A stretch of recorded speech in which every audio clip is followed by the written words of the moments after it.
those Valkyrie sets. Let's jump right into the picks and bans. Game number 1 between the Leviathans and the Camelot Kings, the first best of 5 of many to come for the remainder of the weekend and for the next week immediately after here. And the first guy that we are seeing banned away, I'm going to say a little bit oddly enough, Izanami kind of taken off the table here. We've seen Netra kind of flex to, I'm just going to say it, pretty much 3 gods the entirety of the last half of the phase here in Phase 3. Seeing this Izanami, though, as a top priority ban by the Leviathan seems a little odd.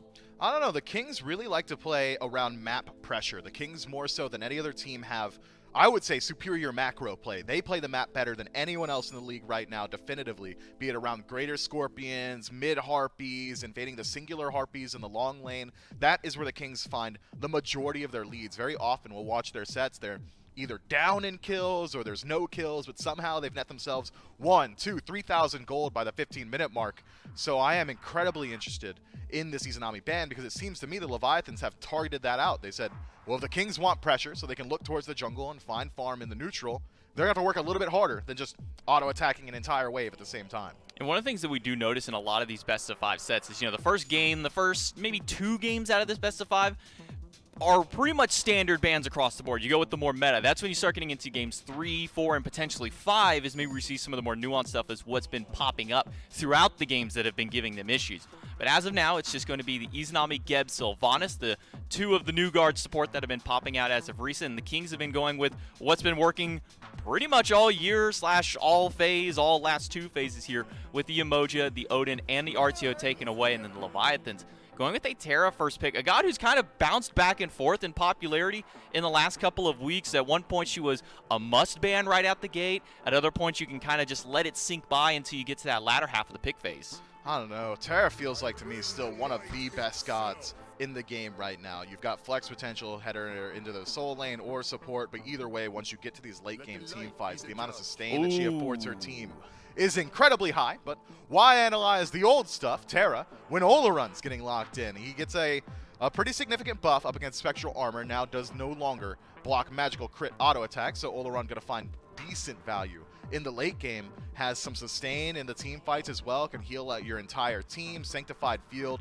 is a retired phrase, a no-play zone for anybody on the Leviathans. When that ultimate is on the ground, when the fields are sanctified, you're not playing there. Your time is dilated. Not only are all your abilities traveling slower, your auto attacks traveling slower, but also all CC applied to you lasts for much longer. Olorun's third ability, the heal, is also a knock-up when you're just playing in neutral, when you're not playing inside Sanctified Field.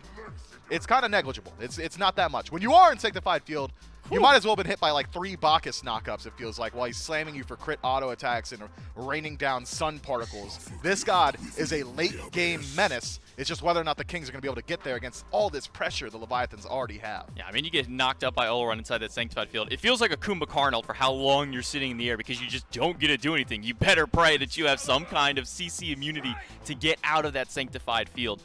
But onto the other side of the board, Leviathans, Camazotz, and Cthulhu locked in, getting a little bit of solo lane pressure there for hardcore. The Camazotz that's been rising up as of recently, more so than not with the assassin changes. Pretty much all those maces just buffed up this god, so everybody has been trying to get their hands on. And then to speak to the opposite side here, King Arthur, over Variety, we saw a few of the highlight clips out of him, some of the plays he's been able to make on this god. And he's also kind of been one that's, as of recent, kind of been rising up a little bit more here, kind of coupling alongside this Cthulhu. Yeah, he has been. I was excited to see where the Leviathans decide to target their bans, whether or not they thought this Olorun was slated for the mid lane or the long lane, and they seem to agree with the desk here that Olorun is likely just going to act as the hunter for the Camelot Kings. And the Kings themselves, they finally ban out that Uller. I was curious to see if that one was going to fall through as well, but the Leviathans going to have to look a little bit deeper into their god pools for their selections. That man, no stranger to playing things like the Heimdall or the Charybdis, so certainly some good options still available as the Leviathans take an incredibly annoying selection, likely for their mid lane Hell, as Cthulhu generally going to head to the soul lane. Terra in support. Heimdall will be the ADC selection for the Leviathans. This is a heavy sustained composition. Cthulhu is healing your entire team in a team fight, as is Hell, as is Terra. Camazotz has self-sustain, and Heimdall, if he is going to be the sole backliner essentially, as Hell generally has to get a little bit closer than some of these other mages to deal her damage and to heal her team, Well, at least he's incredibly safe. He's got a slow, he's got knock-up immunity, he's got a teleport that is essentially a global, and he's got CC immunity in his ultimate, which also doubles as a dash. I really do like this Leviathans draft. I was worried potentially about the Kings scaling in the late game and their ability to just win off of this Oleron pick, but the Leviathans have brought so much cohesion to their team fight that I think they might be able to stack up against that late game scaling. The question now is where are the Kings going to go for their final pick? They have the Oleron, which, based off the previous bans, is something that they're thinking is going to go over towards the Hunter role. But I'm curious if the Hell gets locked in here. Maybe this is kind of speaking a little bit to some of the adjustments that have happened to Tiamat and Raijin as of this patch. A couple of nerfs went their way, and now we're maybe starting to see a little bit of, I can't really call Hell a new guard because she was around for quite some time.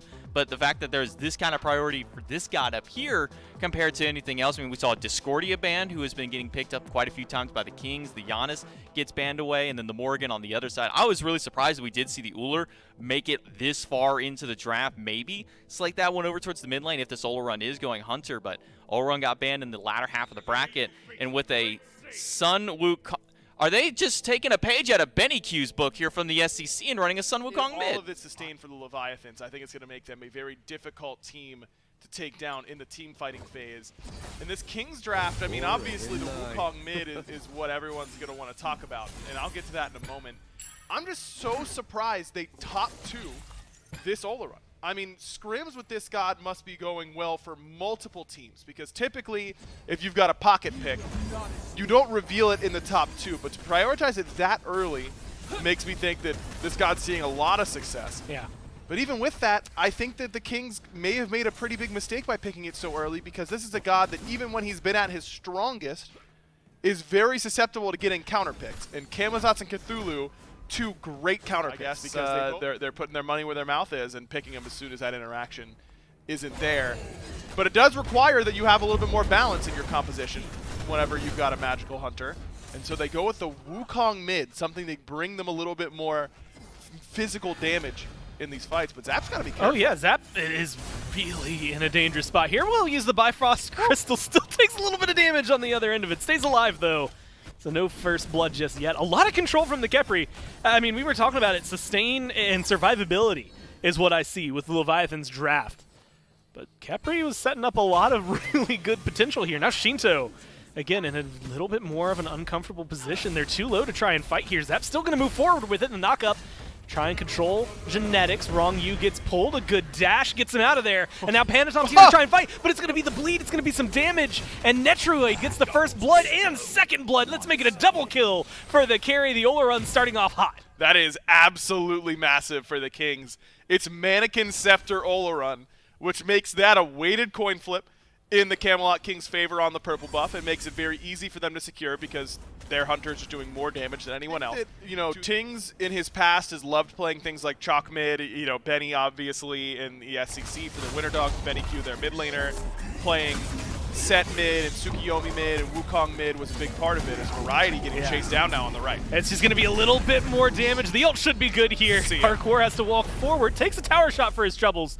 But he's going to be just fine. Nobody rotating from the other side. It's a purple buff invade for the Kings, trading out a kill for a little bit of farm. And of course, it requires a different play style. You can't just play the same way. You don't play front to back with a Wukong mid. You've got to really accentuate that dive onto this hell. So I imagine it's going to be 2 in the back. Ooh, Netroid's getting locked down a little bit. Sanctified Fields are going to save his life. Everyone's slowed down. And now the turnaround is there. Panatom takes a lot of damage, barely able to get up into the skies, uses Bat Out of Hell, and forced to retreat here. Genetics seems to be on the prowl, looking for a grab.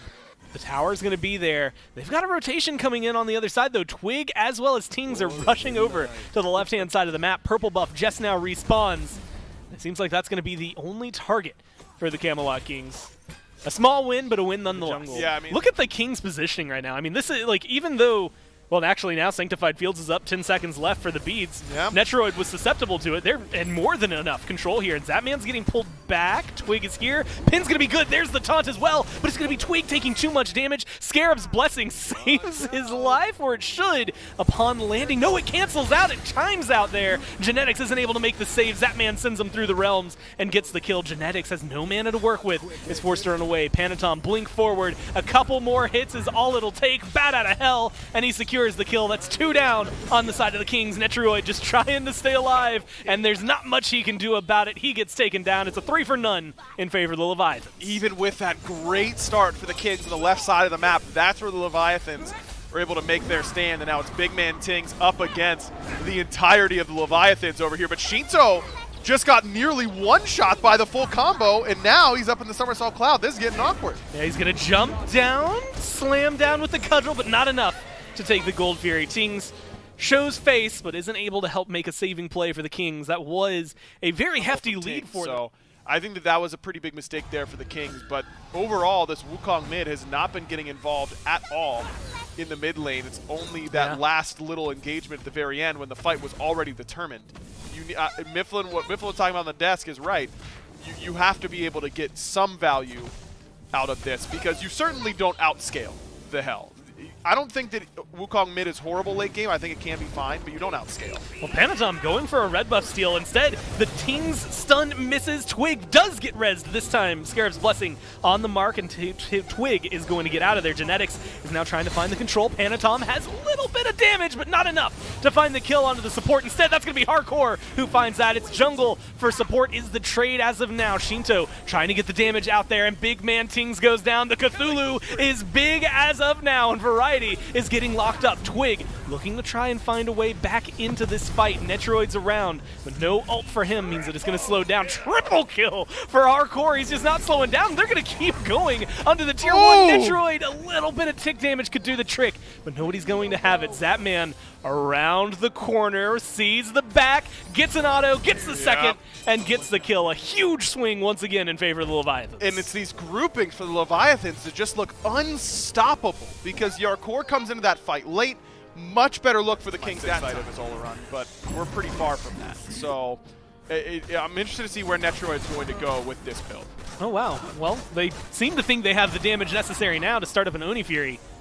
They're going to burn it down. Sanctified Fields does get dropped around the objective, and that's going to be enough for the Kings to be able to pick up the Oni Fury. But now it's Panatom, Hardcore, Zapman, and Shinto who are starting to show face. Variety gets caught out, but he's only going to take about half his HP before he walks away. That health bar doing a lot of work, and King Arthur stays alive this time around. It's a 5-man grouping from the Leviathans in mid. It's just what target they want to go for. They're going to take the tier 1. Pyromancer's available on the right-hand side.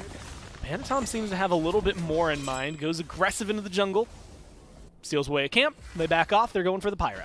So I think that's a really smart play by the Kings because I do not think they're favored at all in traditional 5-on-5s, even at this point in the game. And you might be saying, well, Aggro, do you feel like they're favored later on in 5v5s? I don't. That's the problem. Yeah, right now, they're not even in a 5v5. But Variety does get saved. A great Scarab's Blessing from Genetics once again.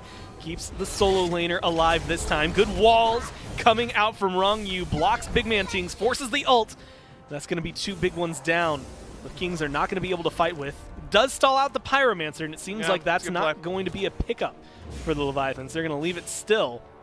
That's a big win for them. I mean, they get an Oni Fury, they lose a tier 1, but otherwise, net positives. Net positives, you get Terra ult, that's huge. I mean, that's such a big team fighting tool, so that's a good look. I want to talk about the compositions, but people just keep fighting. Yeah, Twig, unfortunately, is in a bad spot right now. Uses the turtle form, tries to stay alive, is dancing around the Scorpion in these walls. Beads are going to be used, and he's trying to disengage. He's got Variety. There's a good taunt. Twig just trying to stay alive, but the ult from Hardcore is going to make sure he gets the kill. Now, Variety is left in a 3-on-1, turned 3-on-2. Genetics makes a good rotation over here, and Panatom has to retreat due to a low health bar, low mana bar. Rong Yu seems to be falling back as well, so it's going to be a 1-for-none pickup. Twig falls. Okay, so now I think I actually have a window to talk about the compositions and how they're going to work because so far this Wukong mid, I mean, it has a lot of farm. It's the highest level in the game alongside Zapman at 17. You got 3 complete items now. Looks like he's going to be working towards Serrated Edge, which is not what I would have expected, but probably fine. It's just a 20% pen option. So it's if your 2 members can do enough to do more than their 3 members, that's how you win dives, is that you win those numbers advantages. And what makes Assassin mid hard to play against is that instead of being a 2-3, it ends up being a 3-2. And teams aren't usually as prepared for that. It's a little bit less conventional. And there's a lot of value in going with something a little bit different in those worlds. But the Leviathans have drafted so well because they deathball. Yeah, Twig goes in, gets a taunt right now, but Deathball is maybe the appropriate term. Surround the jungler and just kill him dead. He had no chance to fight back there. The Pyromancer was what kicked things off throughout all of that. Somebody got it. It actually goes the way of the Kings. So they're able to steal away the objective. But they might have lost the bigger one. Fire Giant started up by the Leviathans. The fight going to be getting picked up on the back end. Hardcore doing whatever he can for the zone. Kings is just gone! And that makes it a 3-on-5. Variety's half health. He's forced to fall back. Genetics isn't able to do much. Did use a little bit of that mist. Unfortunately for him, Cthulhu 2 covers all of it and then some. So even trying to stay hidden there isn't the best case scenario. But that's where we see Netro and Genetics playing right now. They're laying in wait. Fire Giants at 3/4 HP. They're just holding on to it. There's the ult from Hardcore, and he's going to go for full-on zone mode. Shinto getting aggressive as well, but Genetics is here. Twig has respawned at this point. They've taken a lot. Wrong U is incredibly low. Genetics goes in, and he's going to try and fight this. He has to use the Scarab's Blessing on himself. There's the Sanctified Fields, and they're trying to keep the fight going, but it's just not enough. Zapman picks up Netroid. Hardcore picks up Genetics. Ting still isn't back. Variety's forced to fall away, and Twig, well, he respawns just to die. They get the deicide, and they get the Fire Giant. Man, Yarkor, I mean, yes, the Leviathans, Wrong U was taking a lot of damage from fire. Zap and Shinto getting poked down as well. But Yarkor isn't taking any damage. He is 6-0-6 on this Cthulhu. And the whole idea of this composition for the Kings is centered in the fact that they believe that Olaron alone can kill Cthulhu. That has to be the crux of their argument for this composition to work. And so far, that just has not been the case. He has not been able to actually threaten this Cthulhu at all. And that is impressive. Especially, I mean, Wukong, we roll it back 2 patches ago when we were talking about the buffs to Jotuns and Brawlers and things like that, and how, oh, maybe we'll start to see him. Did not show up for what feels like 2 months now. And now he's making face, or showing face, and maybe not exactly the way you'd want to see it. Tings as 1-2-0 so far. Twig, Variety getting pushed and bullied over here on right, and the back does get stopped. Variety gets left alone here with Panatom bat out of hell. This might just be a solo kill as well. If anything, Panatom's at least going to keep him busy. Tier 2 on left gets taken down by the Leviathans. They're starting to put a little bit of pressure on the Phoenix. You do get the kill if you're Panatom, but you lose Shinto, and you might lose Zap on the left-hand side. Maybe staying for welcome too much. Ends up going back into the backline of the Kings, and Zapman gets isolated. There's Big Man Tings showing face, and finally able to get something done. Beads used by Wrong U. He's just trying to stay alive and get out of here. Hardcore's making a rotation. As much as I don't think they'll win this fight if they take it, it at least is enough to stop the Kings from regressing onto the support. So that play is huge for the Kings because I just spent what felt like an eternity talking about the death ball for the Leviathans, but because the Kings get spread out a little bit, it actually ends up working out in their favor really well because now it's only Wrong U there to try and help peel, and there's just not enough damage to kill Tings before he gets up into that somersault cloud and make a big difference. And the thing about Assassin's Mid is even when I think that you've been counterpicked and that teams have worked well against you, like the Leviathans have, you are constantly skill checking. Because if you mess up your relics or positioning at all, they will kill you regardless. And that's exactly what just happened. Netroid is isolated. No ult to his name, but both relics available. Doesn't seem to matter. You could use everything in the kit, and it is not going to stop the damage that is coming your way. Genetics has the Scarab's Blessing, but no use using it here. Panatom gets the kill, so the dual lane returns some of the damage dealt to themselves. They trade out tier 2 towers on the left-hand side. They lose their lives in the process. So Leviathans still have about a 3,000 gold lead here. 23.5 minutes in, 20 seconds left on the power play. And they're grouping up for a Phoenix. Zap just teleported all the way from base, I think, all the way to this left side Phoenix. So he won't have Bifrost cooldown for a long time, but it would be well worth it if they get this. That's half health. It seems to be falling pretty quickly. Remember that Zapman and Shinto do not have the Fire Giant buff. Doesn't seem to matter here. Slows them down slightly. But they still get the left side Phoenix. Open up the base of the Camelot Kings. Back. So there's only one objective to hang around. This is where you were talking during Waiting Room that this mist comes in handy. Specifically, I've seen Genetics and Netroid using this one a lot just around the corner. Because as you said, outside of some abilities and maybe something like the Heimdall being able to reveal you, for the most part, you don't have to show face. They don't know how many people are going to be there. The Leviathans seem confident this time. They started the Fire Giant already at half health. Took them a while last time. We'll see if they're going to be able to hold onto it here. Variety takes a little bit of poke and falls back. It's just the waiting game to see who does collapse. Big difference now is that Zap has crit. He's got that Wind Demon, so he's going to be hitting a lot harder on these objectives. A lot harder to say. He hasn't got a crit in the last few seconds. He's going to be maybe upset about that one, but it's doing enough damage. They get the Fire Giant, and they start off the fight. Hardcore goes up, and the ult is there. There's a Sanctified Field, but it's not going to let you escape the Cthulhu, and he is chasing you down. The knockup is good. Netroid is low. The Scarab's Blessing thrown out there onto Genetics himself, and it's not going to be able to save the carry. Netroid goes down. Genetics falls right after. Twig, guess what? He's the third on the list. And now it's Variety and Tings versus the world. Tings is in mid lane as of right now, and that is not going to be helpful. Variety makes it back to the fountain, stays alive, but it's 5-man strong as Leviathans walk in to take game number 1. And they made it look like child's play in this game. In this comp for the Kings, I liked the idea, but again, it all hinged on the fact that they had to prove to me that Olorun alone could kill Cthulhu.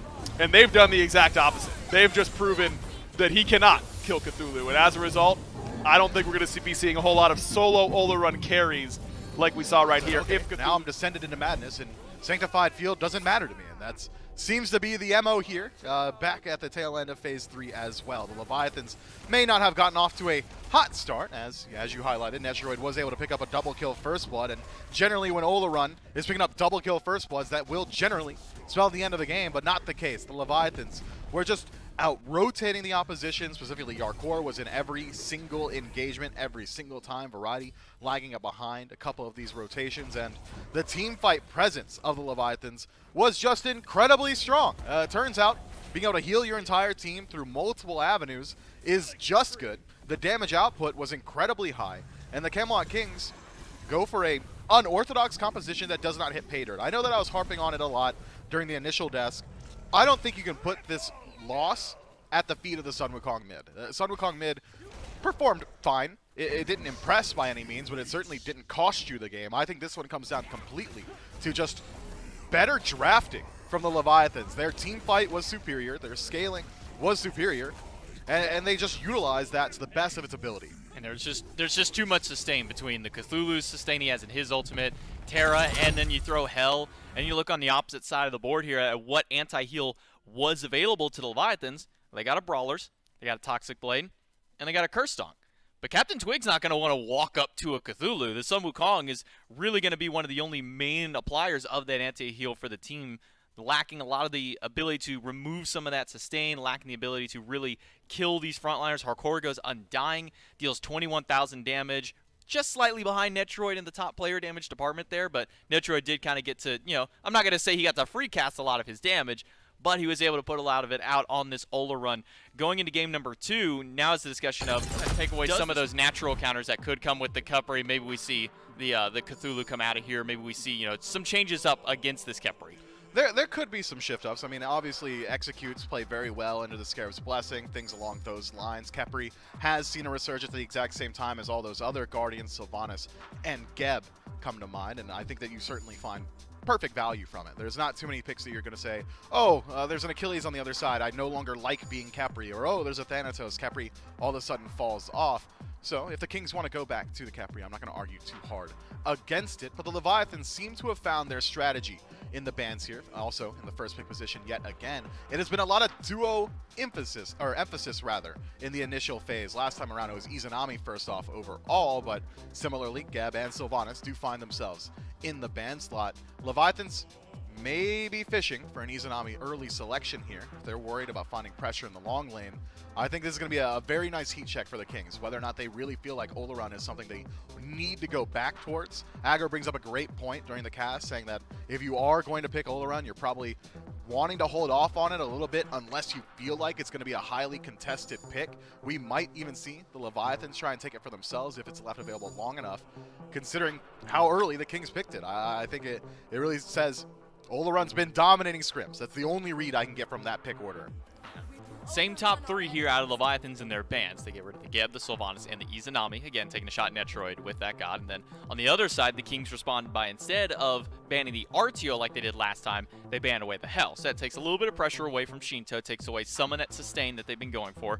But Leviathans just go with the exact same number 1 pick they did last time in this Terra. Now the question comes over to the Kings.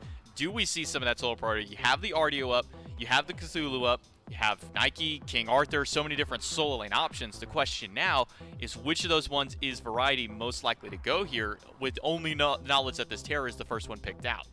With so many options, so many high priority options available in the soul lane, it's either do you value Cthulhu higher than everybody else? If yes, take it here, and it seems like the Kings do exactly that. Cthulhu locked in first overall for the Chaos team, matched up with that Oleron. So now you've removed that pillar of counterplay. Oleron should have a little bit more freedom in these team fights, but it does leave a lot available to the Leviathans on the other end. This Terra could head back to support. You could pick up an Artio for yourself and have pretty decent ranged engage, a lot of healing in the team fight that could shore up some of your sustain now that Hell's been banned away. But I really do like this adaptation from the Kings. This is exactly what we were talking about earlier on. When these sets go a little bit longer, you start to work against the enemy to try and make sure your strategies still do ring through.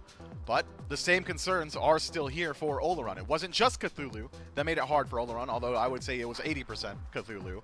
Camelot as well is going to put a lot of pressure onto this pick. Bat Out of Hell just beats Sanctified Field.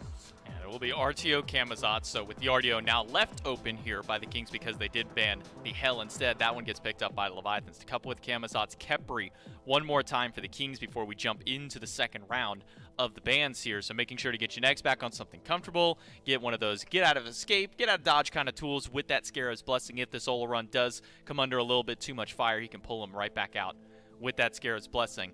There's a lot of options here. We do have quite a few mid laners still up that can be banned away. We didn't see Raijin or Tiamat at all last time. Neither of these teams decided to throw a ban or even a pick their way. Instead, it was a Giannis, the Morrigan, and the, what was the other one? There's Giannis, Morgan, and Discordia. That was the other one. Discordia was the other one taken away. And then somehow, again, the Uller making it all the way here. He was the #1, like, most prioritized god to pick first or ban first for just about every single team. But so far here in our first week of play, he's been able to make it to the second round of bans every single time. Yeah, just so many priority frontliners that you want to select early on. That means that these very high pressure ADCs, these high pressure backliners, are going to naturally fall a little bit down in the pick order, but still certainly you're seeing that he is valued. Uul being banned out essentially is a direct hit towards the Leviathans, but they've still got plenty of comfort left and available. We could see Heimdall come out yet again, as the Morgan is going to be the secondary ban here for the Kings. I really am curious to see how the Kings adapt to their mid lane. They can still flex this Oleron there if they so choose, but now with even more magical damage coming from your Soul laner, Cthulhu, going to be a good bit of damage output. We could see yet again either an assassin or a warrior slated for the mid lane from the Kings. Specifically, I'm keeping my eyes on things like the set that is still available. Yeah, set, SCC, we saw Tsukuyomi pop there a couple of times.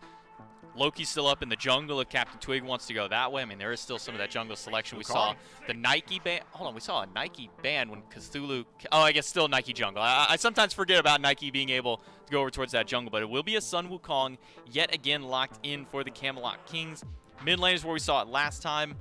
Probably think that maybe we're going to see it here. Maybe some potential to go in the jungle.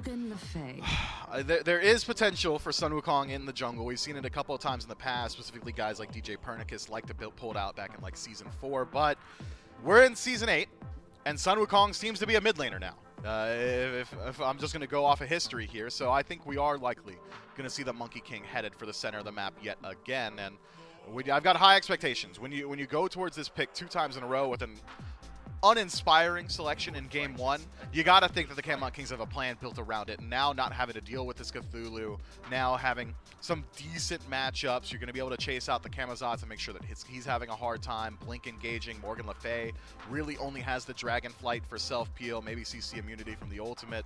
Means that Sun Wukong is going to have some decent opportunities, but there are also some great counter matchups that the Leviathans have selected for themselves. Artio Cripple Field is going to make it much harder for Khepri to engage team fights because Artio is going to be standing between him and the backline of the Leviathans more often than not. Sun Wukong.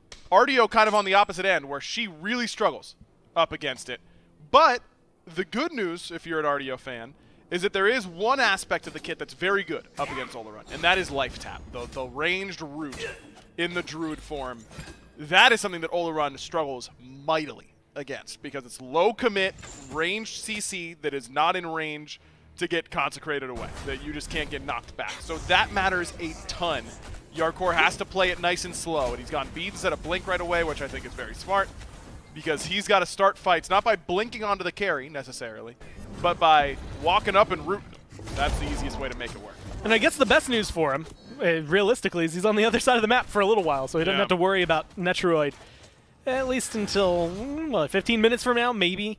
A little bit earlier than that, depends on how this duo lane goes. Was a double kill last time, we even mentioned it. But this is a lane can do the work of 3 people if necessary, but it's Variety that's in trouble on the other side, who is just trying to stay alive under the tower. Can't do it. Panatom with a great level 2 gank gets rid of the Cthulhu. And it's not like that was a huge commit. I mean, it's not like Variety can play safer than that. You know, what was my biggest point in game 1, which was this Cthulhu. I'm very surprised Leviathans valued the Terra over the Cthulhu. I thought for sure it was going to be Cthulhu first pick. But I think that this time the draft can work much better. The dive is much easier to execute on the other side for Loki instead of Erlong. And you don't have that help. Well, he's going to have to do a little bit. Yeah, there's the ult to make sure that Twig stays alive. He's getting pressured out here. Still hanging around. The blue buff invaded by Panatom. And the damage is going to be there enough to secure it for Hardcore.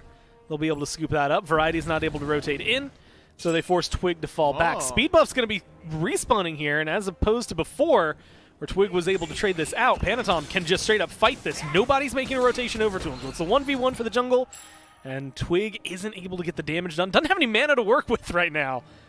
So he just has to watch as the speed buff gets taken away from him. Yeah, and now you look at what's happening on the solo side is that Variety is falling further and further behind. The duo lane has stabilized, I would say, for the Leviathans. Shinto in a little bit of trouble, maybe a lot of bit of trouble, takes way more damage than anticipated. Twig, or Kings, ends up getting juked out slightly. Cudgel makes up the difference, though, as he turns around, gets a kill onto his opposing mid laner. Much earlier mark for the Sun Wukong than in game number 1. Necessarily been able to dominate the lane the way you would expect.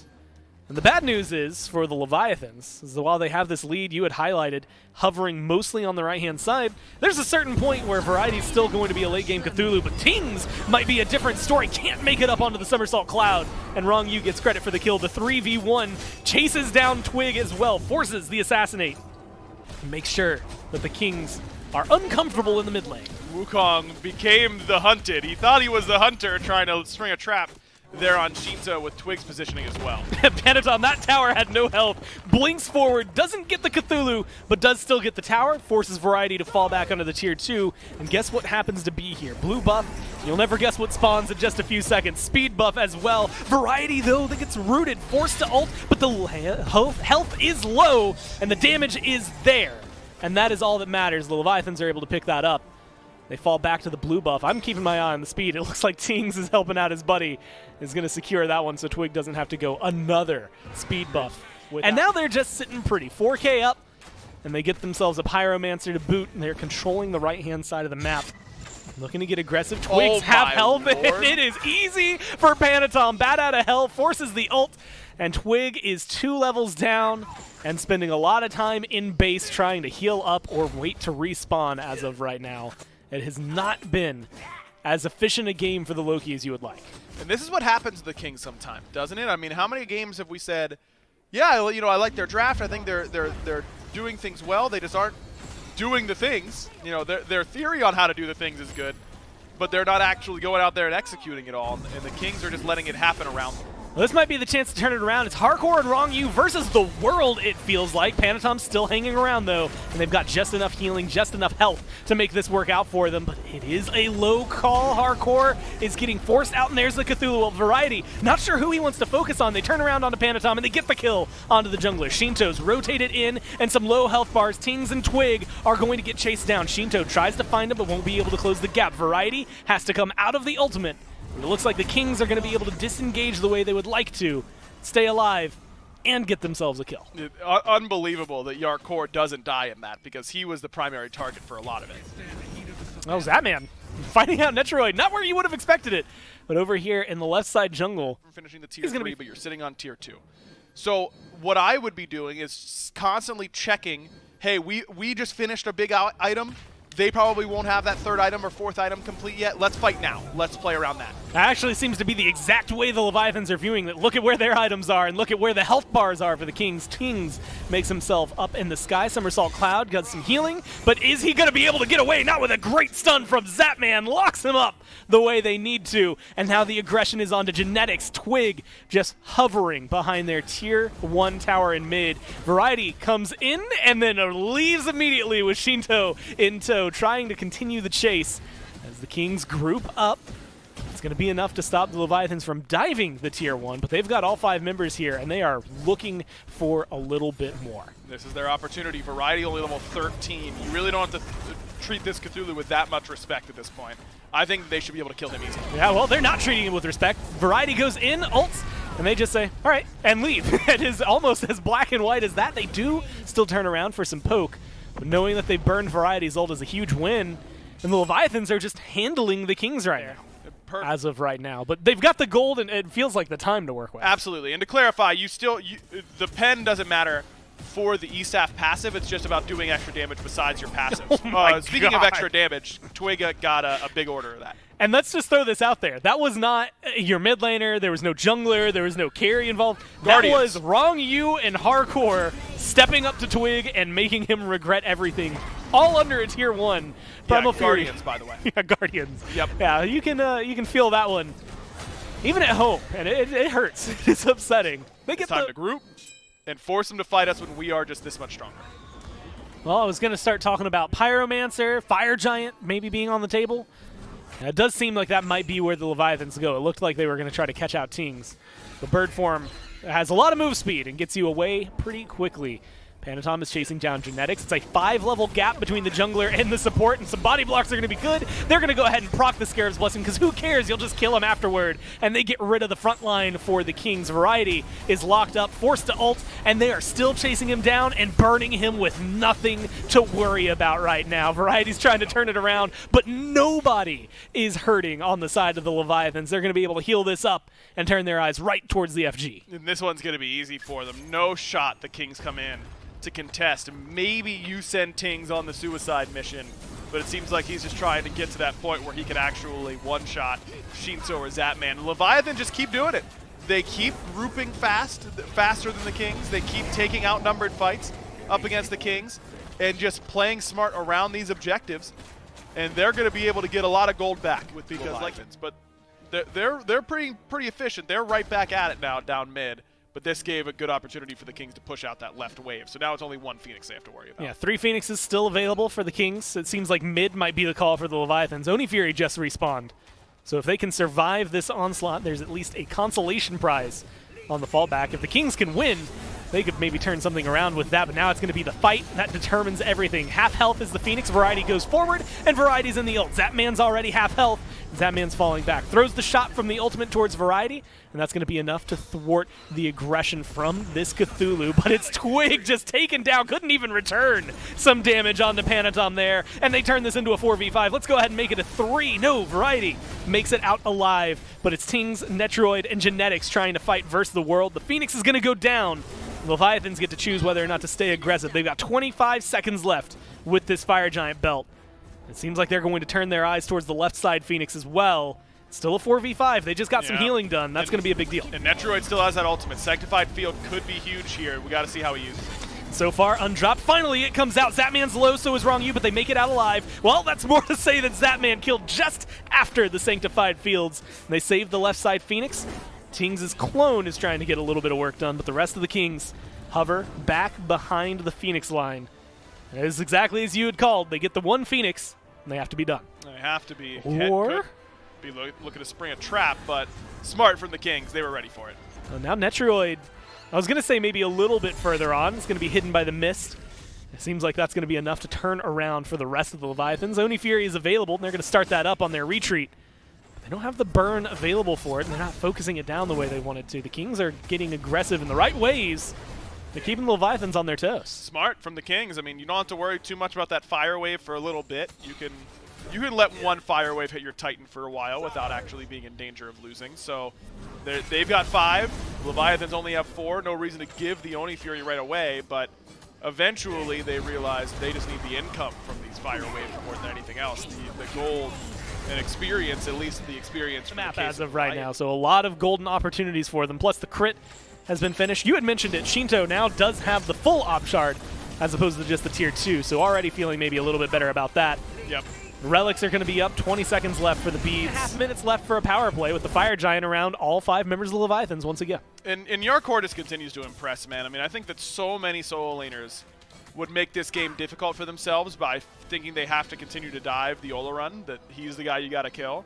And Yarkor has just played so patiently, been ready to just hit frontline, hit who's in front of him, CC for the rest of his team. Wow, Ting's just deleted. They have an Oni Fire Wave there as well, so that is a strengthened mid lane right now. And you do not have your pseudo second assassin available for you. Loki, Twig hasn't been able to get too much done, and now it seems like he's going to be the one who's getting isolated. Right side Phoenix gets burned like it's nothing. The Leviathans just walking forward towards the Titan room, and it doesn't seem like the Kings have a lot of answers. Sanctified Fields is available, but it's not going to be used. Scarab's Blessing procs, and Genetics stays alive this time. Makes it back to the fountain, stays alive. Variety goes up into the ult, and he's going to be enough to force the Leviathans to start falling back. Shinto is low. Twig tries to get the kill, but Zapman gets a good crit and saves his mid laner. Now they turn the damage around. Netroid is going to fall. Sanctified Fields doesn't do enough. Variety goes down. Genetics just for good measure. And they get the deicide, and they get game number 2. Leviathans just dominating right now here in the debut game for the group stages. They have been phenomenal so far. And it's not just this change to best of 5. Here, it seems the Atlantis Leviathans have this style of composition that the Kings have gone for just dialed in. Yeah, the Leviathans really were. It's team fight diff. You're not going to see any individual player highlighted more so than anyone else from the Leviathans because every single one of them was performing at full power here. It just felt like the Camelot Kings were getting out-rotated to engagements, or if they were all there inside the engagement, they were getting split up by the backline dive of the Leviathan. Shinto was incredibly hard to shut down throughout the duration of this game, and it just felt like the Camelot Kings came into this weekend with a definitive idea. We want Ola run compositions, and we're going to go through hell and high water to make sure it works out for us. Oh, the Cthulhu beat us. All right, we got it now. Surely Ola run just succeeds, and I don't think you can put the loss at Ola run's feet. He does decent damage. He has an okay individual performance, but the composition holistically cannot stand up to what the Leviathans are bringing. It's team fight diff, and that's generally the extent of it. In Hardcore 208. So far, Hardcore has not died a single time in 2 games. That's See if that continues to go through in game number 3. Panatom 6-1-5. Zapman 4-1-1. Got 3 of those kills at the very tail end of that game there in that very last team fight. Top of the damage charts this time actually goes to Panatom on the Camazotz, the single target assassin making his way up here. And I mean, with a, what was it, an 8.5 KDA going in game 2, no surprise seeing that he did have some high damage, but seeing him at the very top of the charts just shows how prolific he is on this assassin. Man, the Camazot's damage output is just crazy. And when you're the one that's going to be... Let's jump right into the picks and bans in game number 3. This time, the Camelot Kings have elected to take that first pick slot. But similar to the bans that they were making in those first couple of games, Umoja is the first one they want to take off the table. Definitely don't want to give that one away to Rongyu. Has had a stellar performance on this god. Even Genetics, though, has had some strong moments on this god. So a little curious maybe to see is why we do see this one banned out first here by the Kings. Yeah, I am curious going forward to the adaptations that the Kings have in store for us in a Game 3 situation. Every single game so far this set, the Leviathans have taken Terra in that first slot. We get a very heavy look at how highly they prioritize this pick. The Leviathans say, if we can't have her, we are certainly not playing against her, and they believe the Kings would have taken that Terra in the first pick selection as well, so they ban it out with their second overall. And I tend to agree, man. Terra's late game or even mid game, Terra's just team fight, full stop. I'm not going to put a qualifier on it. Is just incredibly strong. Earthern Fury is the difference maker. Every single time the Kings think they get off to a good start in a team fight, all of a sudden Earthern Fury ticks on their target, and they've just got a 400 HP boost. And the enemy that was attacking just got slammed for 400 damage themselves. This pick is just so hard to deal with in these longer engagements or even shorter ones that it makes sense to me that neither one of these teams wants to line up against it yet again. So now with Terra no longer available, Odin going to join her in the ban column. Hell on the other side from the Kings. What's left available? Sylvanas. brings you a little bit of healing, brings you a lot of survivability, especially if you decide to go towards Lotus Crown early on. His damage output is incredibly high for a support in the early game. The second he ticks over to level 5, he can do upwards of 40 to 50% of any carry's HP bar completely on his own. And that's AoE abilities, by the way. An incredibly strong pick that finally works its way through a ban phase. One of the large proponents of the use of Lotus Crown, too. A couple of these other supports like the Terra, like the Emoja, sometimes go over towards this Lotus Crown. They think, you know, this is okay item, but Sylvanas, really a strong proponent of that item just on itself. The Atlantis Leviathans, they've been banning the Izanami in that first pick selection the entire first 2 games. Now here in game 3, now that they have the second pick, they're going to lock in the Izanami. They hovered the Ola run there for a moment, but are immediately recognizing, hey, the Cthulhu is up. The Kings couldn't perform very well with it in game number 2. We dominated with it in game number 1. They're going to go right back to it. And the Camelot Kings, they're not faulted one moment here. They're going right back to this Ola run, and I'm kind of scratching my head a little bit out of here because so far, Mifflin, game number 1 did a lot of damage, got a good early double kill. Game number 2 had some good damage. We haven't really seen this Ola run really shine just yet. No, we have not. So if the Kings lose this game, we could chalk that one up to hubris, to overconfidence, arrogance even, going towards this Ola run yet again, especially considering the selections that the Leviathans had already made at that point. Cthulhu is still one of the best counter matchups into Ola run. Descent into Madness just beats your ultimate. Ola run is not allowed to play as long as this Cthulhu is in the team fight. And the same can be said of Camazot's early game pressure, the place where Ola run struggles. Well, he's playing against the highest pressure ADC in the game right now with Izanami on the other side. It feels like the Leviathans, they call the bluff. No way the Kings go back to Ola run. They shouldn't because of the composition that they have. If they do, feels great, man. And the Leviathans, well, they feel great, man. It's going to be a Ratatosker for the Camelot Kings, so looking towards potentially throwing that one in the jungle for Captain Twig. He's pulled that one out a couple of times in the earlier half of Phase 3. He's going right back up against the Camazots, now with the second wave of bans starting up here. Nike, the first one taken away by the Leviathans, a warrior who has really been having a dominant performance in that solo lane. Still a couple of other big solo priority picks they could go for. The Ardio got banned away with that Yamojin Hell in the first phase, so a lot of the healing, a lot of the control has been banned out by the Kings.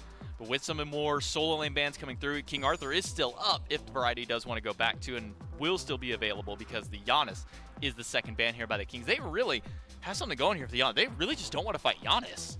That additional layer of survivability might be pretty hard to deal with. Just being able to spawn multiple portals on walls when you're trying to chase out individual targets. Like an Ola run, you don't have to deal with that added layer of safety. So the Leviathans take that one off the table themselves. The King, that Ymir ban, I believe, incredibly intelligent. It's a pick that Rongyu has kind of put in the back burner in recent months, but certainly one that he is very adept at playing, and one that would have just brought a lot of strife to this King's draft. Sylvanas, Ola run, and Ratatosker struggle mightily up against those Ymir walls, so smart ban from the Kings here. I think that the Kings have at least drafted another threat with Ola run. One of the weaknesses of drafts of past was the fact that Ola run was kind of the only person that the Leviathans needed to shut down if they wanted to win a team fight cleanly. Now Ratatosker, assuming it is going to the jungle, assuming it is going for an assassin-style build, should be able to generate some threat in his own, burn away some of these relics, or at least some of these ultimate cooldowns, and force the Leviathans to work a little bit harder on their ability to dive the back line. But the Leviathans may be realizing that they will have to work harder on dive, draft some pretty good stuff after the second phase of bans. Bacchus locked in. That's a pretty good CC engagement. The belly flop going to be very hard for Ola run to deal with. You can make them drunk, so it's a little bit more difficult to land your auto attacks. The stun isn't going to struggle too much up against anything that the Kings have so far. I believe it's only Ratatosker and Tiamat with the capability to stop him from actually channeling that ability. Erling Shen will count himself among those as well with a 9 turns blessing. But if you're trading your ultimate for Belch, you're probably not feeling so great. And they get the Sylvanas as well, as something that has been banned away from the Kings a lot in the last few weeks. It has been, because Genetics has been very good on this pick. It synergizes with how the Kings like to play their team fights. I love the Kings draft. I mean, this top to bottom, I think, is very strong. It kills Cthulhu, which is, as I've said, the number one, the first bar you have to pass in order to be a successful team comp right now in this meta. Is you've got to be able to handle Cthulhu. And I think they can with Tiamat Ola run. I think that's enough. You've got great initiation between the Erlang Shen, the Rat, and good peel from the Sylvanas, who can also initiate with this blink, and a war flag here for Genetics. This is him racking up the gold right now. Once you clear the wave, once your hunter clears the wave for you, every time you hit an enemy god, you get gold. And it adds up quickly, especially on a god like Sylvanas that has these ranged autos, so he can do it really easily. I'm excited to see some more flag and a Benevolence on the other side for Rongyu as well. I like the idea of it being pure frustration. What a good root pull combo. There's going to be the damage. There's going to be an easy first blood in the duo lane. Genetics serving it up on a silver platter, and Netroid getting some damage in for fun. That is a clean setup and a great start. We're going to take a peek see at just how good this is. I love watching it from this perspective as well. Just look how good Gold. Look at his gold just keep going up. Every time he hits an auto, gold. I mean, it's crazy. He's got 850 gold in that clip. The war flag value is really there for him right now. Just frustrated from game 2. He's like, I'm not falling behind again if I can have it. Although now might not be the time to get aggressive. Genetics will get taken down a little bit overzealous here in the jungle. Twig is getting chased. Panatom, Rongyu make haste. Try to collapse in on that. They use the fog, close gap. They get to Tings. There's a little bit of damage. There's going to be the knock-up from the Bacchus and the follow-through as well. Takes a lot of mana, but they still get the kill. A nice 2-trade for the Leviathans. Yeah, going for the jump in to make sure that you have the consume so that you can secure the buff. Remember that Tiamat has a little mini Baka eat minion in the consume, and it secured it, but that kills you because your jump is now down. And the Leviathans are like, oh man, he ate the buff. Wait, he ate the buff. that means he doesn't have jump. And that's an easy kill, and the beams now down for Tings as well. Oh no, Variety, yeah, has to stay safe here. Luckily, Ratatoskr does that pretty well. Still has ult, so maybe not worried about his health. Not enough to really make the difference that they were set up to. I mean, with Genetics earning as much as he did, plus the first blood bounty, it was a lot that they had going in the duo lane. All maybe made negligible.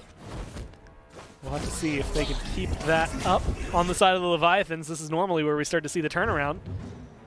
But unless this goes really well for Twig, which it might, Hardcore has no mana to work with. Variety keeps him busy. There's going to be a good taunt. They do have the pin still available. The damage is there, and they pick up a kill. They shut down the Cthulhu. They might even be able to chase down Panatom. Not a lot of mana to work with. And it seems like that's going to be the call. Solo kill, get out. You know what's crazy is that that's Yarkor's first death of the set. An opportunity to make a bigger impact. And overall, I mean, he had a massive amount, almost 1,000 gold ahead in terms of net worth just for Variety. That is a lot of money to be able to work with. Early on, I mean, it's going to be able to make a nifty difference to you. You can see him trying to leverage that over here. Sanctified Fields gets thrown out in the duo lane. Zapman going 1v1 against Netroid, losing dramatically as of this point. The Oleron needs a couple more hits, but doesn't have the speed to catch up. Zapman stays alive, gets out of this one. He would have hit it because of Netroid's movement speed and the interaction. So very, very, very smart play. So look at where Rongyu is. He's in the mist. Yeah, Panatom is laying in wait as well. The jungle seems to be great. The mist helps on one side. Panatom just plays the role of jungler on the other. They collapse in. Don't get the beads, but with Sanctified Fields down, made it a lot easier to turn that kill, and they seem to be turning their eyes immediately to the Gold Fury. Big Man Tings is here, but they have Shinto. It's a 4v1 if they choose to fight. They're going to jump over the wall and engage, and then immediately fall back. No Gold Fury, just the Oracle Harpies on the side of the map, just outside the duo lane. And you can see the same Netroid trying to set things up. Twig going behind the tier 1. Genetics goes forward. Knockup's not going to connect. Zapman gets a good dash. Pin is way off the mark, and Zapman seems to be just fine. Dark Portal gets the silence. The damage seems to be good right now. The knockup from the Bacchus keeps him alive. Zapman finally goes down, but they're going to trade out Twig, or at least try to make sure this works their way. Twig gets the heal from the 9 turns. Blessing stays alive, but Shinto, Panatom make the rotation in. Genetics, Twig are low. They have to decide the target, though, and there's a good pin to help disengage from Twig. Good knockup just off the mark from Rongyu. The stun is there, but now it's the turnaround. Tings gets aggressive. Variety's in the sky. He gets the knockup onto Shinto. Everyone on the Leviathan's low and trying to run away. Shinto barely alive and still skirts this one out. Genetics is low, and the Bat Out of Hell will help find the kill. Panatom finally gets something out of all of this, but it might cost him his life. No mana to work with. Variety is there. The healing is good, but the stun is better. Variety helps tie that one up. That was actually a clutch timing on that stun because Panatom was just getting geared up to fire off those vampiric bats, And if that would have landed, I think he actually kills Variety. Has barely shrunk at all for Variety. Yeah, still 2 levels. Now you've got a level in the jungle. Is 1,800 experience in total for the Kings as of right now.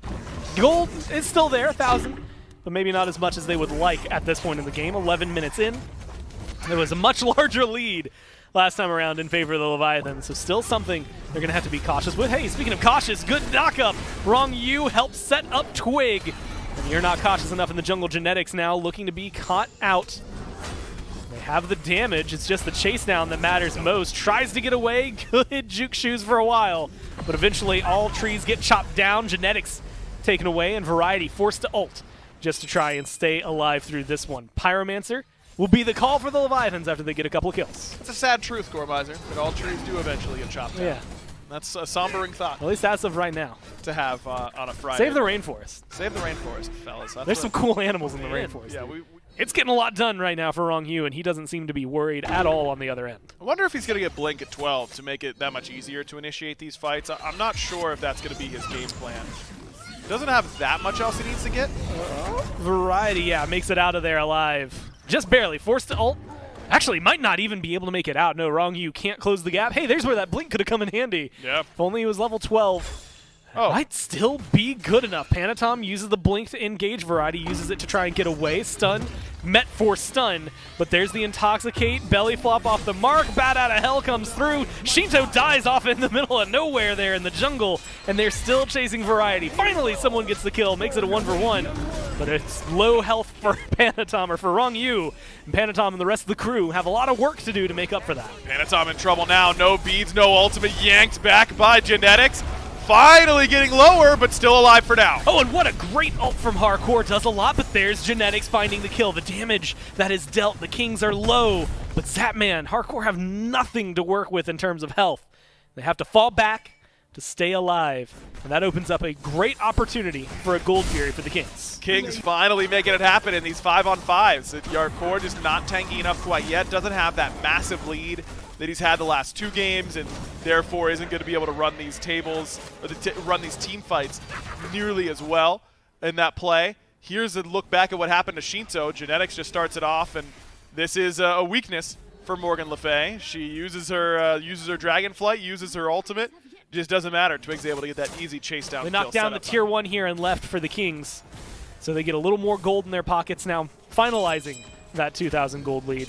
Feeling a little better about themselves. And this right side of the map continues to be great for the Camelot Kings. 2 levels up for Variety, 2 levels up for Twig. I mean, they are dominating these team fights. And if this build just continues for Tings, he's gone E-Staff now. Seems like both mid laners on that train. Well, Zapman looks to be caught out. Good taunt from Twig, keeps him in. Sanctified Fields, maybe a little bit of overkill. A lot of ults used from the Kings to only get 1 kill and a purple buff. But they still get it nonetheless. They're going to have a lot of pressure. Mid-tier 1 here for the Leviathans has virtually no health and a full minion wave about to walk in. Changing up the pace of the game, and that's typical for Tiamat. I mean, you can look at left where those minions are already. Maybe the ire of a lot of players do not like having to deal with those, and we've seen a couple of games ended because of those minions. That's a good distraction point. It's going to be a grouping. Variety's isolated. Look how little damage he takes, though. About 1/3, if even, of his HP scooped away by the Leviathans. Wrong Hu sitting a little worse for wear than that. He's going to go for the engage. 2-man knockup. Great Intoxicate as well, but there's the Sanctified Fields to turn things around. The damage is ringing true, and Wrong Yu gets taken away. Hardcore in the backline up as the largest Cthulhu you can see, and looks for Tings. They find the kill thanks to Panatom, but now Panatom's trying to stay alive. Same thing could be said for Twig, but 9 turns Blessing works out real well for him. The junglers still alive and still running. As most of the Kings are half health, Hardcore falls down. It seems like they're looking for the re-engage, a dash forward from Hardcore. They're trying to figure out who to go on, and it's Variety who re-aggresses, finds Zapman, gets the kill, finds Shinto thanks to Netroid, and now it's Hardcore and Panatom versus the world, and they just don't have the health to work with. A double kill for Netroid, and you might as well take it to 3 and a full-on deicide here in a second. Triple kill for Netroid. You called it there, Goremizer, and that's going to be Fire Giant for the Kings as they secure the deicide. That fight, just Variety makes such a big difference. Wrong Yu goes in, gets a big Intoxicate, gets his Onk off.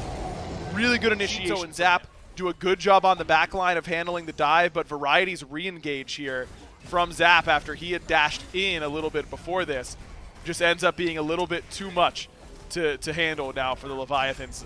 Variety is having an unbelievable game on this rat. And that looked like it was 5 feet off from being a quadra kill picked up for Detroit. I mean, he was just shy of killing Zap. If that Aegis hadn't been as long as it was, he would have gotten the kill. Let's read this as you get a lot of movement speed and attack speed. Look, if your passive is that thick, something good's going on. Yeah, it's good, for sure. Variety goes up onto the branches of Yggdrasil.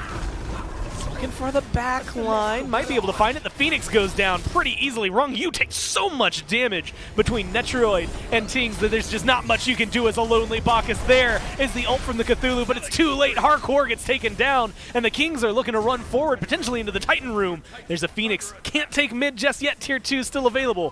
They're going to have to fall back here. Play it overall safe. They've got healing, though.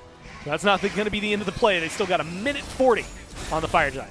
This damage from the Leviathan's backline just can't compete with that from the Kings. You know, I was talking about this Leviathan's front line scaling well, but they just can't get enough gold to withstand the onslaught now from the Camelot Kings. An early Divine Ruin might have been the undoing here for Rong Yu. 9 seconds till this Bacchus is even back, and this Phoenix is going to fall much faster than that. That's 2 birds down for the Leviathans. The call back for a retreat and right to try and deal with. Tiamat minions helping both of those. It's a lot of work for the Leviathans just to get back to the FG. Yeah, I don't think Leviathans can contest on this Fire Giant, but the problem is, I don't know how they beat the Kings if they get this Fire Giant. And Panatom, more focused on stealing away jungle than pushing out this left side. I think that's a pretty big mistake. I mean, you just don't get that much value from stealing away a greater Scorpion on that left-hand side, getting your buffs enhanced. You've got to push this left wave better than they did. That's going to make this siege defense that much harder. Well, 4-minute power play just started. Panatom, you get a red buff, but can you survive long enough to do anything with it? Full tank, So by far, the way. the answer seems to be yes. There's a little bit of healing. Has the ult. Yeah, Variety is just fine to get aggressive there. Finally, some turnaround happens. The ult from Variety is going to be able to get them out alive. In fact, Variety looks to be going in, looking tandem with the team. Twig is pushing up in mid. And the rest of the team is over there on right. They knock down that Phoenix almost like it's nothing. They get delayed a little bit, but it still will fall. Mid is about to respawn, could get taken down. Left did respawn and is taken down thanks to the Fire Minions. There's 3 Phoenixes down and backs against the wall. For some people, this is where Zapman becomes his scariest, but he's 1-4-0 and hasn't had a lot to say this game. Yeah, that's just really poor map macro, I think, for the Leviathans to lose that left side Phoenix in the manner that they did. I mean, you have to push that wave better. Fire Minions in mid, 5-man grouping in mid, Hardcore stunned out and seemingly controlled by Variety right now, but Variety eats a little bit of damage with no ult, at least not yet, to save himself. Might have to play a little more carefully. They do still have sustain thanks to Jackson. What a good pull on Rong Yu. They pull him back in. The mid Phoenix comes up, goes down just as quickly. Titan is in trouble. They're not taking a lot of damage just yet. All 5 members of the Leviathans are still hovering around there. Fire Minions in mid are about to be coming in. Fire Minions on right, just delayed slightly. The King's trying to figure out how to approach. Good wave clear is playing a factor here for the Leviathans. It's Izanami coming up pretty clutch because it frees Shinto up to try and get some poke, whereas normally the mage would have to be clearing these fire waves. Having an Izanami makes that much easier. Twigs pushing in on right. The rest of the Kings still hovering around mid, bouncing between the 2 Phoenixes. Panatom almost caught out, but stays alive. Good crit from Netroid. Makes that man fall back to the fountain. Fire Minions moving in to the Titan room, but like you said, here's where that wave clear comes in handy. Just as quick as they got in there, it's taken down. Mid moves forward. Genetics takes half their health, a good knock-up, and there's the Dark Portal. They're trying to kill off the support. They're not able to find it. The rest of the Leviathans fall back, reset, get to the fountain, and now they've got 2 minion waves to walk forward with. That's going to be the engage from the Kings, but it's Hardcore. Instead, who's leading the way? Twig is low. Genetics is knocked up. My! And there's Rong Yu. They're going to turn that one around and start pushing them back one by one. Netroid gets taken down. Tings is trying to stay alive, but Panatom has his number. But huge. Twig with a huge save slows this down and keeps it neutral. That is massive for Twig, saving his mid laner's life. Panatom trying to play patiently through that Aegis, and even though the Leviathans won the scrap, they've still got to worry about defending their base from these fire minions. They haven't killed priority target number 1. Variety still alive. Maybe not enough to get this Titan on his own. Fire minions still to contend with. And a lot of it on the back of this great engage from Hardcore and Rongyu. Yeah, Yarkor is huge. I mean, Rongyu, Good look stun at this there. target selection and that huge 3-man flop into a 3 or 4-man Intoxicate. That is absolutely gigantic. And look at the difference it makes for Yarkor that he gets good. forward. It's just good. Yeah, it didn't need a good. buff. Exactly, didn't need a buff. And that's what Variety just popped. He can solo kill Zap, I'm pretty sure. Well, he's going to try. Gets the knock up. No stun going to be available. Aegis used wisely by Zapman, and now he's looking for the turnaround. He's got Rongyu here. And they're going to find no just outside the range. The stun is not going to connect here. Zap's going to be just fine. He has the Aussie, so he's got enough lifesteal to sustain himself. Close to respawning for the Leviathans. And that would be a huge amount of weight off of their back if they can just get them back for the Titan to heal up. Blanche. That's great. Carte blanche. Let alone the fact that they can start expanding on the map. In Variety, oh, watch out. Panatom in trouble on the right. He's got to use Bat Out of Hell, and that's a huge deal because Big Man Tings just tossed out his ultimate. But as we know, that is such a low commit from the Tiamat. So that is massive to get that Bat Out of Hell away from Panatom, which is where most of his safety really comes from. Variety continues to be a nuisance, distracting most of the Leviathans. They're going to forego yet another Fire Gen. That's 3 in a row for the Kings now. But this one's enhanced. And this one's enhanced. That makes things even more complicated. All 3 Phoenixes have respawned, but you don't need those fire waves anymore. Variety gets a stun onto Panatom, takes them down to half health. Keeps them uncomfortable, and they're not even going to be able to disengage. Great leap to get over the taunt. Twig's not going to be able to have the follow-up that is necessary for that. And now Variety is deep without anybody to help them. The team comes through. They're not going to knock the Phoenix down. Variety stays alive, but so does Panatom. Well, right side Phoenix is gone. Mid Phoenix is gone. Now it's only a left side Phoenix, and that's going to take 3 autos maybe from Netrioid with where he is in his build, as he's finished off with a Stone of Fall. I was saying a lot of times you want defense in your 6th slot. Well, Fall is both. It gives you defense, it gives you protections, it gives you mitigation for hitting your autos, but it also gives you a little bit of power. I think that's great in this spot for Netrioid. 23,000 gold separating these teams right now. And the Kings are looking to take down this last Phoenix. Like you said, just a few autos. Variety is just playing distraction. Zap turns his eyes over here, not going to be able to get the damage necessary. Might be needed elsewhere, but Variety is going to be a thorn in your side. Missed pull, just shy for Genetics, and it seems like the Kings aren't quite confident in their way to get in, but Variety's going to start at the Titan. Wow, he does a lot of damage to it, too. I mean, it'll reset, so it'll heal some of that back up, but not all of it. Well, now there's the re-engage. Sanctified Field's thrown out. Rongyu got a good knock-up onto Twig, but doesn't have the follow-up. Eats a lot of their health bar in kind. Hardcore gets aggressive. Hardcore has ult and goes up now for the knock-up. The control should be there. Netrioid is the target. Aegis was used, and now the chase down is there, but no one has the follow-through. He's still alive. Finally, someone's able to kill him, but not before Panatom falls. It's a 1-for-1 trade so far, and up into the skies, onto the tree goes Variety, looking for the re-engage. Zapman is the primary target, and Zapman is gone. Shinto has a lot of damage. Shinto has a lot of health, but it is gone in the blink of an eye. Great engage from Tings as well as Variety. Make sure they can't get away with what they're trying. HP shield keeps Twig alive. Twig so close to turning this around and gets it onto Hardcore, gets the deicide, and the Kings stay alive in this set. It took a little bit more than they wanted it to. A valiant defense there by the Leviathans, as Yarkor finally got some farm. You saw how much early game go the way of the Kings just because Variety is there and Yarkor was not. We were concerned on that initial desk that maybe if they rotated at the same time, it'd be a little bit of a different story, but that was very seldom the case. It was Variety engaging a lot of these fights and generating some threat, forcing the Leviathans to utilize some of their cooldowns, their relics, on this essentially full tank Ratatasker, and that created the space to allow Captain Twig to engage a little bit more haphazardly, or to allow Netrioid to work his way in and start dealing some damage. Very often in these fights, the Leviathans were not afforded the luxury to look at this Olaron, and instead had to address Variety on this Ratatasker. So I think the Camelot Kings do a much better job drafting around this Olaron, facilitating him in this game, and it did come down to some iffy team fights in the late game. The Leviathans did have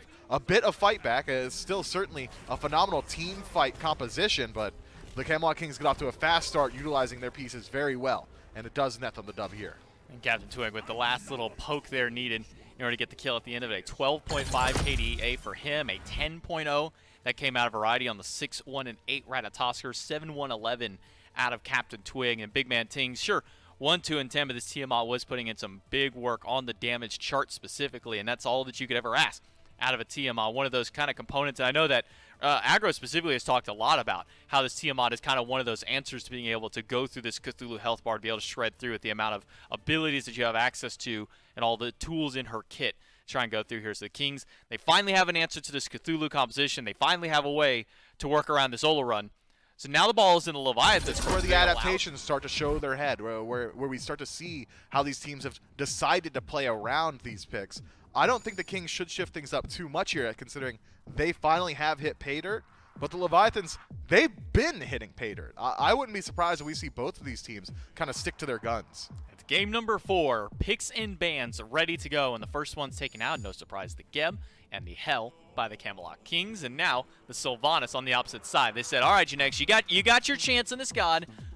You did pretty well with it. I believe that was part of the early First Blood. They were able to get in the duel lane, which thanks to the root pull out of this god. So Leviathans are going to ban that one away, not let Genetics have a second chance. There'll be an Odin ban on the top end here for the Camelot Kings. Umoja was usually the third ban that the Kings do go with here. Leviathans, up until now, had been banning the Izanami. Last game, they let it through for themselves.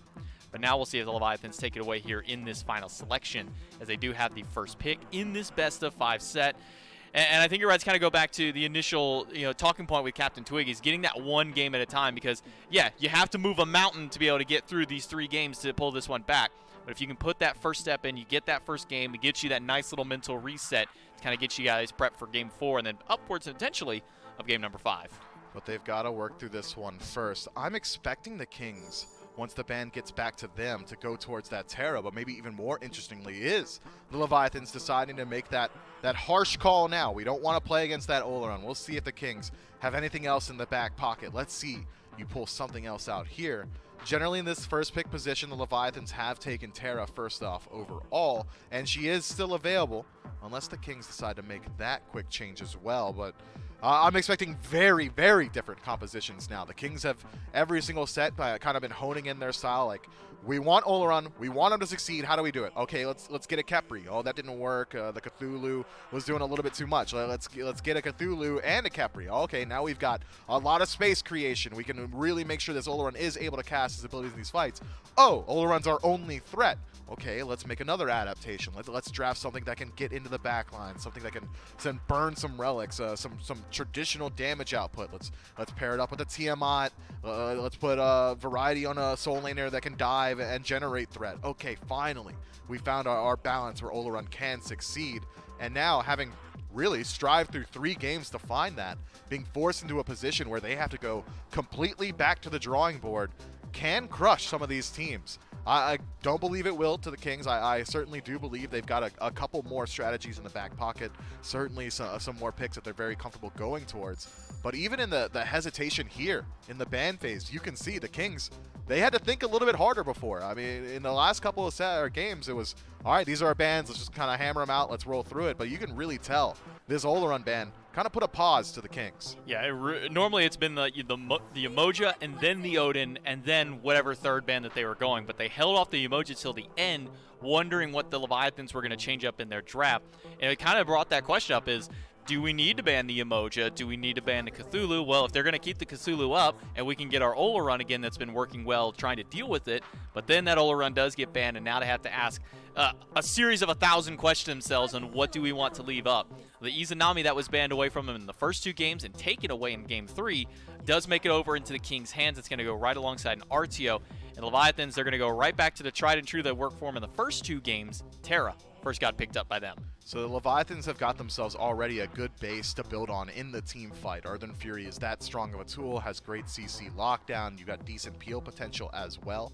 I wouldn't be surprised if we see the Leviathans go ahead and try and take the Cthulhu immediately overall as well. Just, again, making it very easy to proc those Earthen Fury ticks. Makes it very easy to sustain throughout these team fights. But without Oleron being available on the other side, we might see the Leviathans kind of shift their own attentions. They don't need to concern themselves too much about global presence, as this Artio is likely headed for the Soul Lane. And I don't think we're going to see Captain Twig try and take a Ratatasker for himself. There is flex potential, though, on the King's side. Could be Artio headed for support. They could keep us guessing throughout the rest of P's and B's here, as Nike is going to be the lock-in selection for the Leviathans. Generally, when this god gets picked up, it is slated for the jungle role. Brings good pressure, brings a lot of damage, and both things you could say of Uhl on the other side. That's a little bit more kill pressure than the traditional lane pressure that Izanami brings. So now I think it comes down to 1v1 potential. If we see Netroid left alone with Zapman, I'd argue Zapman has all the advantage. Thank you, Uller, and then Ymir on the opposite side of the board here. Was banned away in game number 3 just because of the threat that Sylvanas, Uller, and Ratatoskr have up against this god because of that wall. Locks out a lot of points of exit out of that jungler. A lot of entry points can get cut off there too. Now with the second round of bans starting up, it will be a Camelot out of the Kings, making sure to finally take Panatom off this monstrous of an assassin that he's been able to just kind of, I'm not going to say necessarily run freely, but kind of running freely on up in that jungle spot. And Leviathans will also make an adaptation here, banning away the Erlong Shen here in game number 4.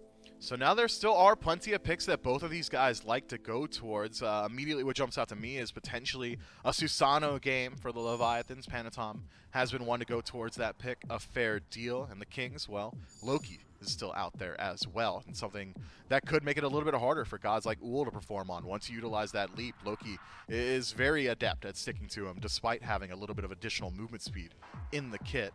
So the Leviathans, they ban out Yanis yet again, forcing the Kings to go a little bit deeper into their god pools. Not that they've had the opportunity to play the god of transitions and portals just yet. Daji, though, is going to be the selection here, and it fits very well with this Kings draft. You've already got great beads burning potential from Ymir.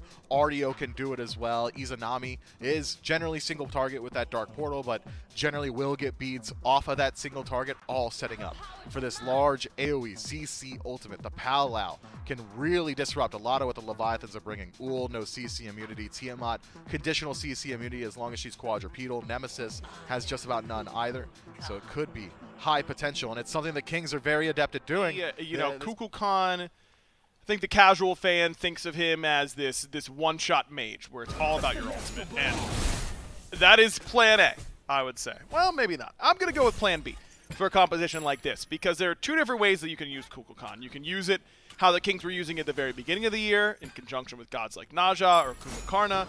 Guarantee your setup. That is your plan A in that situation, is blowing people up with Spirit of the Nine Winds. But I think that this is the much more common application for Kukulkan, and he is an area denial mage. He is all about de-incentivizing you from walking where you want to walk. And between the area denial from the Kukulkan and the area denial from the Ymir, I think that this composition could be very successful for the Kings. Plus Daji up against all these gods without CC immunity, I love. He's already forced 5 beads onto the Leviathans. It's just a lot to handle at any given time. That tornado, you know, the lanes being much bigger makes it seem a little less oppressive than it has in years past, at least in lane. Good news is, in the jungle, it is just as much to deal with. Not necessarily finding much else. But since they know where Panatom is, Twig's using the time to get aggressive in the jungle. And Panatom knowing that he is on that timer. I think against some teams he probably sits there for an extended period of time and tries to find that gank. But knowing how aggressive Twig is in the enemy jungle means that you got to respect that a little bit more.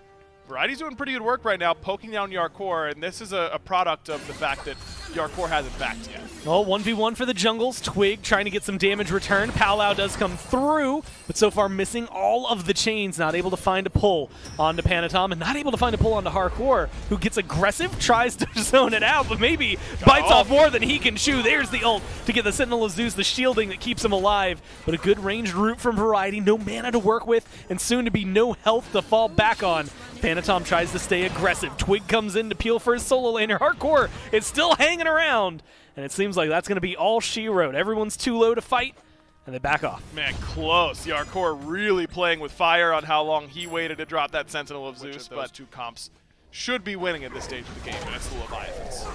Well, they do have a lot of control.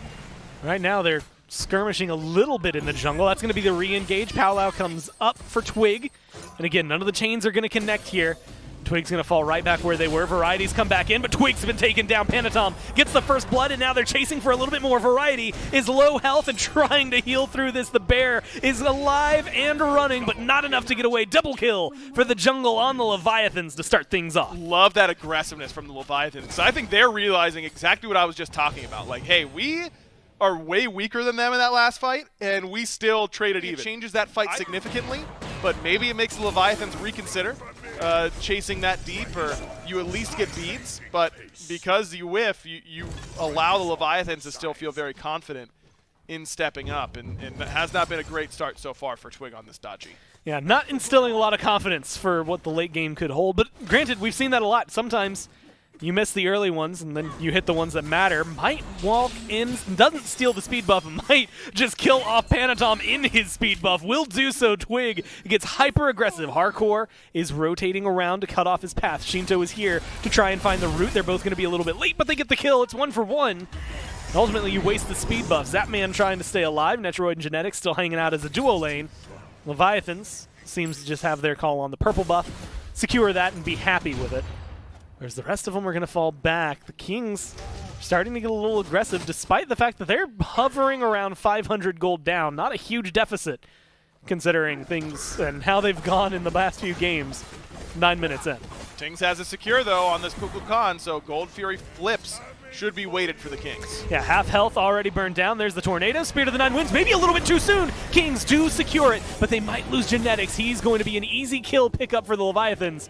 But support for Gold Fury is a tale as old as time. Worthwhile for the Leviathans. They're going to try to find a little bit more, though. Nice. Great knockbacks from Hardcore. Keep variety in the fight when he wanted to get out. Zapman gets a double kill, and they make that a little more worthwhile. That is big, and the Kings having to stick around a little bit longer because that secure is off the mark there from Tings. When you haven't played the Kukulkan super recently, at least in true SPL play, might be a little bit off the mark on some of that secure, and he was. And after that secure is down, they should count themselves pretty lucky that they ended up getting it. Ooh, Zap leaps over the wall. Twig with a great follow-through on the blink. That is going to be low health. Beads available. But yeah, not going to be able to save that. Palau Chain connects this time and saves the life. Twig gets out, stuns up Shinto, and he gets himself a kill. Feels pretty solid for the jungler. I mean, it's a classic one more wave syndrome there from Zapman. It seems like so recently. What you can do late game, I think it was against Twig, it was Lasbra, who was just hunting him down in the late game on this dodgy. Something that you could see Twig potentially do as this continues. Tier 1 in right gets taken down. Variety trying to get out with their life, and so far it seems to be going their way. The dash is good, but the health bar just does not seem to be able to sustain this amount of damage. Hardcore, credit for the kill. It leads 6-2 for the Leviathans, but it is a 100 gold lead the other direction for the Kings. And they're starting to get aggressive over here on left. Genetics eats a few tower shots and some damage from Zap. They get yet another Tier 1.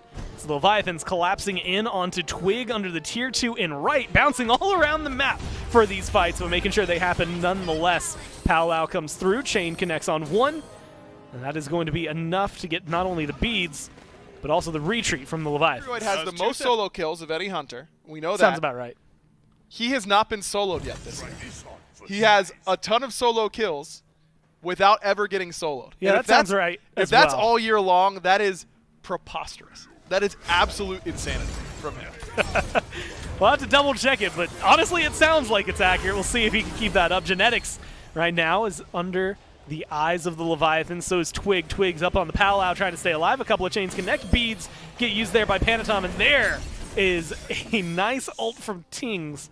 Unfortunately, not going to be able to find any big damage.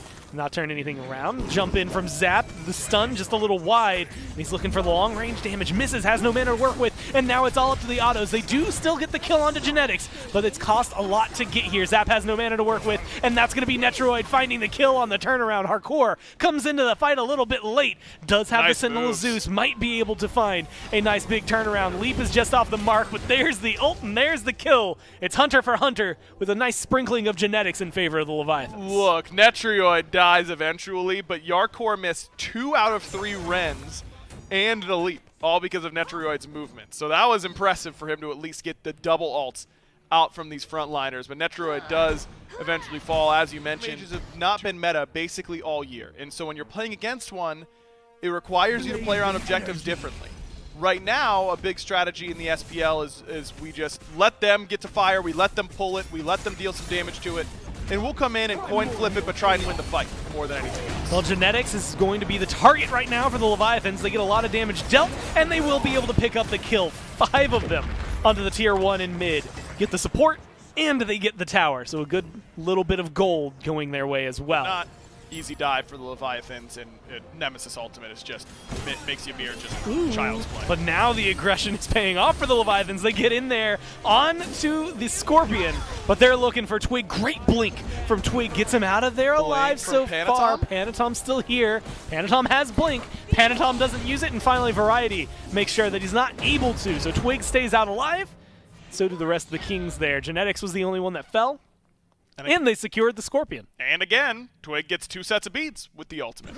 So that's pretty good. Now both Panatom and Yarkor are much harder pressed on getting in there up against this composition. And it plays into what I was just talking about these secure mages. I like the way you word it, an oops, we win button. Yeah, sometimes we've seen a lot of that in the past. I mean, you have to think of good, like Circle of Protections maybe are not a great example, but like Vulcan ults that can change the pace of things. It definitely does open up the door for that conversation. Twig's half health right now on the Palau, gets some chains, stays alive by going to a teammate though, and keeps the zone thanks to Variety and the stuns that are available from this RDO. Gold Fury started up by the Leviathans though, so they get the job done. They force the jungle out of there. Now they're going for the zone. Variety is just around the corner, and Genetics is hanging around here, but nobody's going to be able to get there fast enough. Leviathans get the Gold Fury, and they start to fall back, but that might not be all they want. They get the ult onto Variety, they get a good knock-up, and now they're going to continue the chase. They're looking for this kill. They really want to get rid of him, and they're going to be able to do so. And now Twig is re-engaged, but Twig is gone before he can get anything done. Genetics is between 5, and the damage is ringing true. The ult comes out, but it's not enough to get any turnarounds. It's a 3-for-0 Fury. Let's go ahead and call it a Fire Giant as well. Kings just don't get on the same page there because the Leviathans used a lot to earn themselves that Fury. They used Terra ult, they used Nike ultimate, they used a lot. So the Kings set looked like they wanted to shade over towards Fire and try and take a 5v5 there, knowing that they didn't have those great tools, but Variety just gets caught out so easily. Nemesis ultimate, a great knockup from Yarkor. That is a massive power spike for basically everyone on the Leviathans. You want to talk about gaps as well. I mean, you've got a couple of levels. They're in the mist. They're in the mist.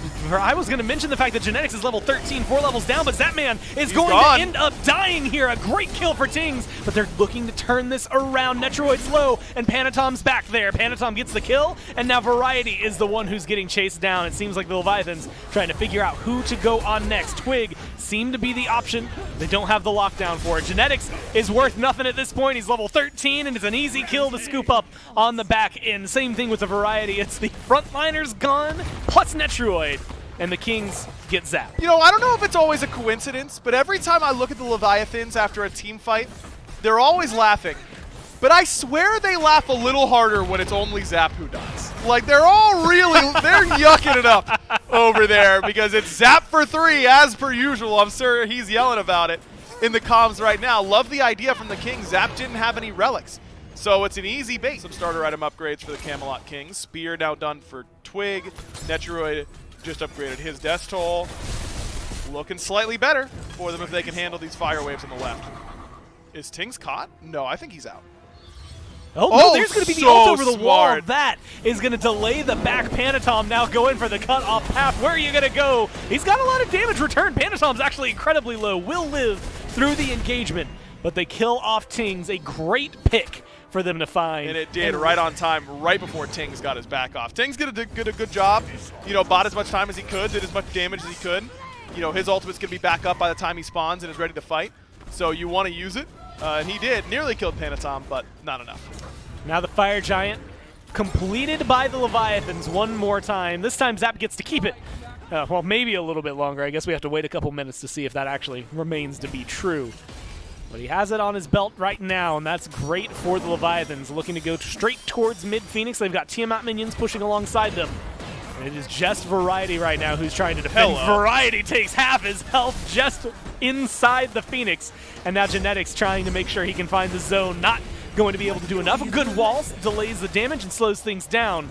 But with the wave of minions coming in, all Tiamat spawn, that's going to be enough to create open space for the Leviathans to get this Phoenix. They're going to get aggressive. Netroid is one hit from dead. Panatom's looking for it. They're going to find it just inside. Tings gets a good ult and is able to find some damage in return, but it's not going to be enough. Twig falls just after. That's a minute left without most of your carries. The hardcore does go down. Tings turns one around for the Leviathans, or for the Kings, Now the Leviathans have to go and look elsewhere on the left side Phoenix. They got the left side Phoenix, and it's going to be a little bit before a fire wave gets here, but 40+ seconds on Netroid and Twig means they can just play it slow. Wait for this fire wave coming down the left-hand side, and maybe try and end then.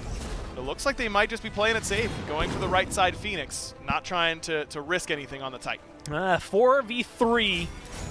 You're missing one of your frontliners. Seems to be enough of a risk for them to not get aggressive. Wrong U starts up tanking the right side Phoenix. That man trying to burn it down. Walls get thrown up from both supports.